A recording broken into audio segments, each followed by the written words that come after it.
Today, we're getting into something completely unique to this generation of college athletes, which is the pressure that comes from NIL deals in social media. Because athletes signed up to compete, not necessarily to be a content creator, not to be a brand, not to perform their life online for thousands of strangers. So today we're getting into some of the challenges with navigating NIL and solutions to help manage it so you can perform your best still and use it to your advantage because there are a lot of great things that do come with NIL deals. So NIL stands for name, image, and likeness. And since 2021, college athletes have been able to profit from their personal brand for the first time in collegiate athletics history. On the surface, that is a win. And in a lot of ways, it is. There are many, many positive things about it. Athletes are finally being compensated. They have agency over their image. They can build something beyond their sport, give back to their communities.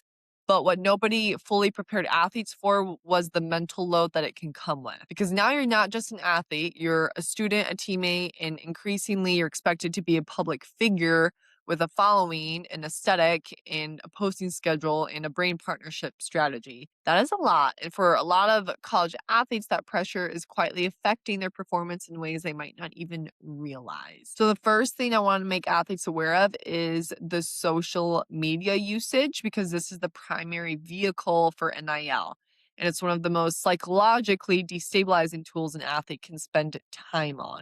Whether you're on Instagram or TikTok, you're not seeing reality. You're seeing someone else's highlight reel. You're seeing their best angles. You're seeing the sponsored post, a carefully crafted version of someone else's athletic life. And when you are a college athlete who is already navigating pressure and self-doubt, scrolling through that content, especially content from your teammates or your rivals, that can send you into a comparison spiral really, really fast. Maybe she has 50,000 followers and I only have 800. He just signed a deal and I can't even get a response from brands. They look so confident and put together, and I feel like I'm barely keeping my head above water. That comparison is real and it's affecting a lot of athletes' confidence, their focus, their sense of self-worth in a lot of ways that's not being talked about enough. So whether you're an athlete that has a deal, make sure you aren't comparing to other athletes who have deals.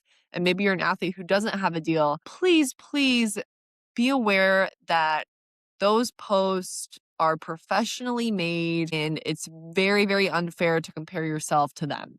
Try to find some happiness for them and celebrate them. Congrats, you got a deal. That's awesome. But you don't need that in order to perform your best or feel confident. That's only bringing you down if you're putting them on this pedestal. And I tell my athletes, if the social media isn't helping you, then I highly suggest you cold turkey. A second challenge that is really subtle that some athletes don't really notice over time, the ones who have NIL deals, they can get so invested in building their brand, their social presence, that their online identity starts to feel more real and more rewarding than their actual athletic performance.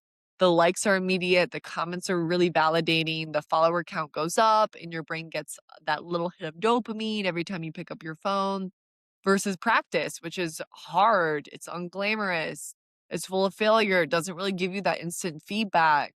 The hard things take time to learn. So over time, if you're not careful, you can start to unconsciously prioritize the version of yourself that exists online over the version of yourself that exists on the field or the court.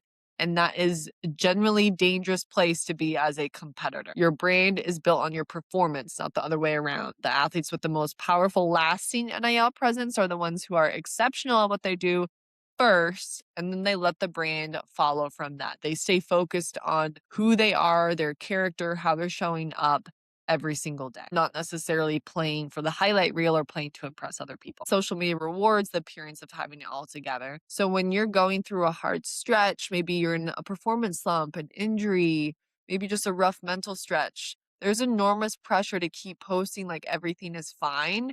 You're performing online even when maybe you're falling apart offline. And that disconnect can be very exhausting. It's like this facade. It creates a fracture between who you actually are and what you're presenting yourself to be. And over time, that fracture can really affect your relationship with yourself and how you're feeling about yourself, your confidence. So you don't have to share everything online. You don't have to fake the positivity that you don't really feel. Authenticity doesn't mean oversharing. You don't have to overshare, but you certainly don't need to pretend to be somewhere that you're not. So really consider what you're sharing. And maybe even, if you are going through an injury, sharing about that experience would help thousands of more athletes. So considering all those challenges, here are 3 boundaries and strategies that I recommend every college athlete considers. Boundary 1 is to designate a phone-free window around competition. So in the hours before you compete, your focus needs to be very internal on your preparation, your mindset, your body. Scrolling through social media in that window is one of the fastest ways to disrupt that. Put the phone away, protect your pre competition, mental space, and routines. Boundary number 2 is to separate your athlete identity from your social identity. You are an athlete first. Well, you're a person first, and then athlete can be after that.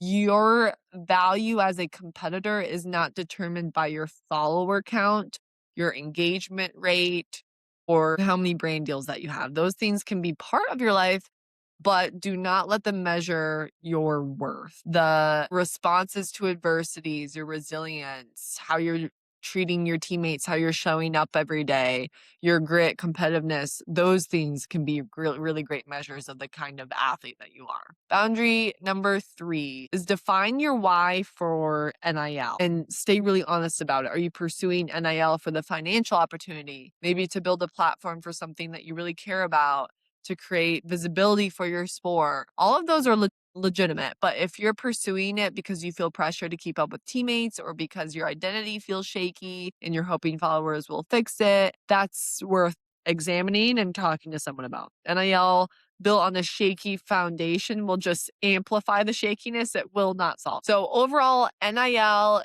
is an opportunity. There's a great opportunity, and social media is a tool. Neither of them defines you as an athlete or as a person, though. The most grounded, high performing athletes I work with are very crystal clear on who they are even before they open the app. They use social media intentionally, they protect their mental space around competition, and they do not measure their success by what happens in their notifications. Your value as an athlete is not determined by your follower account, your brand. It never was, and it never will be. If you found this episode helpful, please share it with an athlete who might need to hear it, who is considering entering an NIL deal. If you want a free consult, visit my website, rootedsportspsychcoach.com. Thanks for being here this week, you all, and we'll see you next week.